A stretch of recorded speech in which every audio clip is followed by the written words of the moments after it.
دجال کے ظہور کو کائنات میں سب سے بڑا فتنہ قرار دیا گیا ہے اور حدیث پاک میں کہا گیا ہے کہ اس سے بڑا فتنہ پہلے آیا اور نہ ہی اس کے بعد آئے گا۔ حدیث پاک کے مطابق قیامت کی نشانیوں کا ظہور اس طرح ہوگا جیسے کوئی تسبیح ٹوٹ جانے سے دانے ایک کے بعد ایک گرتے ہیں۔ اس طرح کی نشانیوں میں حضرت عیسیٰ علیہ السلام کا ظہور، یاجوج ماجوج کا خروج، امام مہدی کا ظاہر ہونا بھی شامل ہے۔ اسی طرح دعوت الارض کا ظاہر ہونا، آسمان سے دھوئیں کے بادل کا پھیلنا بھی شامل ہے، جسے قرآن مجید میں طوفان کا نام دیا گیا ہے۔ سورۃ الدخان میں حضرت موسیٰ علیہ السلام، بنی اسرائیل اور فرعون کا واقعے کا بھی ذکر ہوا ہے۔ اسی طرح کی نشانیوں میں سورج کا مغرب سے طلوع ہونا بھی شامل ہے۔ یاد رہے ان نشانیوں کا ذکر مختلف روایات میں مختلف بیان ہوا ہے۔ چلیے اب ایسی نشانی کا ذکر کرتے ہیں جس میں واضح فرمایا گیا ہے کہ دجال کی شکل و صورت کیسی ہوگی اور اس کی کیا نشانیاں ہوگی۔ روایات میں آتا ہے کہ دجال ایک نوجوان مرد ہوگا اور سرخ رنگ اور بھاری بھرکم جسم کا مالک ہوگا۔ عوام میں اس کا لقب مسیح ہوگا۔ روایات صحیح بخاری اور مسلم۔ وہ ایک آنکھ سے کانا ہوگا۔ روایات صحیح مسلم۔ دجال کے بال چھوٹے اور گھنگرالے ہوں گے۔ سواری میں ایک بڑا گدھا ہوگا۔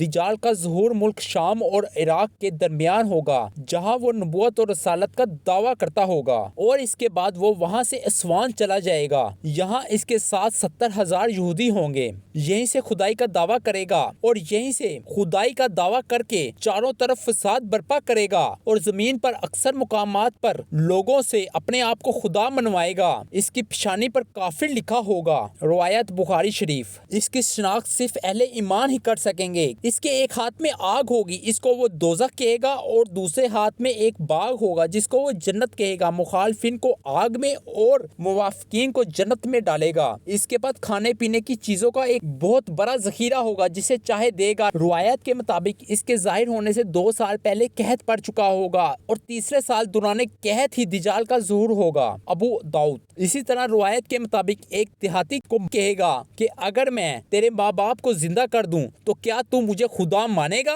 وہ کہے گا ہاں۔ تو 2 شیطان اس کے ماں باپ کی صورت بنا کر آئیں گے اور اسے کہیں گے کہ بیٹا اس کی اطاعت کرو، یہ تیرا رب ہے۔ اور ایک فتنہ دجال یہ بھی ہوگا کہ ایک شخص کو مار کر اور چیر پھاڑ کر اس کے 2 ٹکڑے کر دے گا اور کہے گا دیکھو کہ میں اس بندے کو صحیح حالت میں لاتا ہوں، کیا اس کے بعد بھی میرے علاوہ کسی کو خدا مانو گے؟ اللہ تعالیٰ اس دجال کا فتنہ پورا کرنے کے لیے اس بندے کو دوبارہ زندہ کر دے گا اور دجال اس بندے سے پوچھے گا تیرا رب کون ہے؟ تو وہ کہے گا میرا رب اللہ ہے۔ تو خدا کا دشمن دجال، خدا کی قسم اب تو تیرا دجال ہونے کا پورا یقین ہو گیا۔ اور یہ بھی فرمایا کہ دجال کا ایک فتنہ یہ بھی ہوگا، وہ آسمان کو حکم کرے گا، آسمان بھی برسائے گا، زمین کو حکم کرے گا، وہ سبزہ اگائے گی، اور اس دور میں سبزہ کھانے والے جانور خوب موٹے تازے ہوں گے۔ زمین کا کوئی حصہ ایسا نہ ہوگا جہاں دجال نہ گیا ہوگا، مگر مکہ اور مدینے میں داخل ہوتے وقت فرشتے اس کو ننگی تلواروں سے روک دیں گے۔ حضرت ابو ہریرہ رضی اللہ عنہ بیان کرتے ہیں کہ رسول اللہ صلی اللہ علیہ وسلم نے فرمایا قیامت اس وقت تک قائم نہیں ہوگی جب تک اہل دوم امادگیاں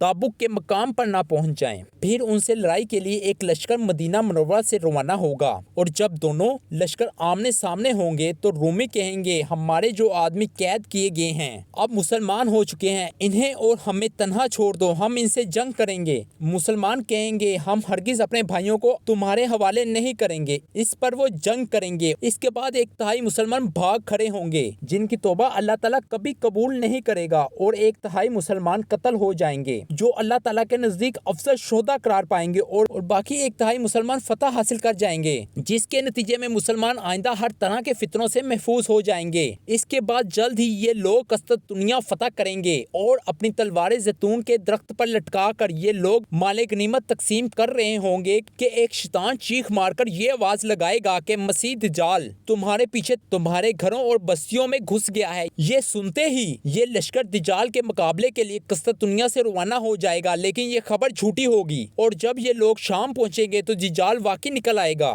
وہاں ابھی مسلمان جنگ کی تیاری اور صفیں درست کرنے میں مشغول ہوں گے کہ نماز فجر کی اقامت ہو جائے گی اور مان بعد ابن مریم علیہ السلام نازل ہو جائیں گے اور مسلمانوں کے امیر کو ان کی امامت کرنے کا حکم دیں گے۔ اللہ تعالیٰ کا دشمن دجال حضرت عیسیٰ علیہ السلام کو دیکھتے ہی اس طرح پگھل جائے گا جس طرح پانی میں نمک گھلتا ہے۔ اللہ تعالیٰ دجال کو حضرت عیسیٰ علیہ السلام کے ہاتھوں قتل کروائے گا، اور حضرت عیسیٰ علیہ السلام اپنے نیزے پر دجال کا خون لگائے لوگوں کو دکھائیں گے۔ اس حدیث کو امام مسلم اور امام حبان میں روایت کیا گیا ہے۔ چنانچہ دجال کو قتل کے حوالے سے ایک اور حدیث،